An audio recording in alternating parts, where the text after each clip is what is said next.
आजमशाह हास्तिनि मन्त्रियकरा बिप्लब कुमार देव भाषण राजभवन हास्ते थाबाय मालायखा लाइथानि सालगोदोंमो रमैनो हास्तिनि मन्त्रियकरा बिप्लब कुमार देव नतै जुदा जुदा कौ आवाजजागै दंगो भाषण आजमशाहनि हास्ते थाबाय मालाय तांनि मालायखा आबनतै मन्त्रियकरा खुखेंखा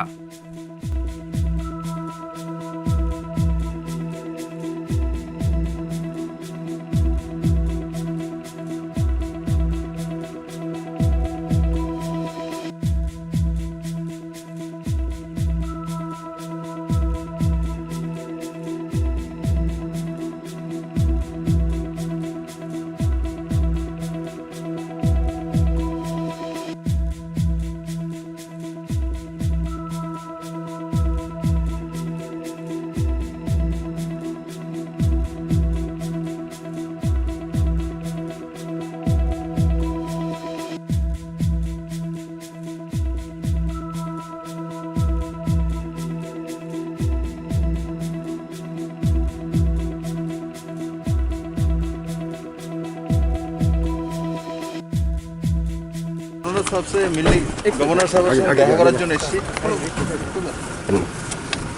তো অ্যাকচুয়ালি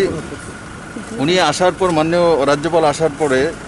সৌজন্যমূলক আমার সঙ্গে সাক্ষাৎ হয়নি তো সেই কারণে আমিও দিল্লি চলে গেছিলাম উনি পাটনাতে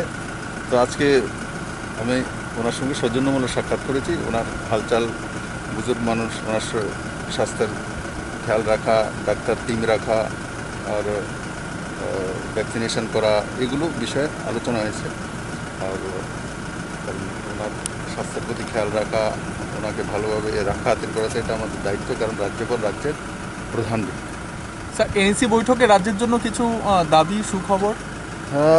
এনএসি বৈঠকে তো মাননীয় গৃহমন্ত্রী আসবে তো স্বাভাবিকভাবে আমি আলাদাভাবে বসবো ত্রিপুরার যে আমাদের একটা স্পেশাল প্যাকেজ চেয়েছিলাম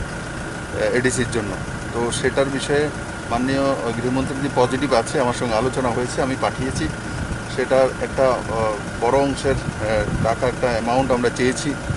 মাননীয় প্রধানমন্ত্রীর কাছেও দিল্লি দিয়েছি তো আমি আশা করি গৃহমন্ত্রীর কাছ থেকে সেটা এবার নিতে সক্ষম হব আর মাননীয় গৃহমন্ত্রী ত্রিপুরার প্রতি সবসময় পজিটিভ থাকেন তো যেই বিষয়গুলো ওখানে উঠানো সেগুলো আমি উঠাবো বিশেষ করে যে বিষয় হচ্ছে security border security internal security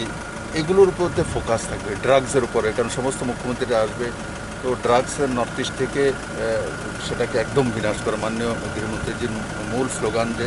2022-এর মধ্যে নর্থ ইস্টকে ড্রাগস মুক্ত করতে হবে স্যার মন্ত্রিসভা সম্প্রসারণ নিয়ে একটি জল্পনা কবে নাগাদ হতে পারে ও বিষয়ে যখন হবে তখন দেখব থ্যাংক ইউ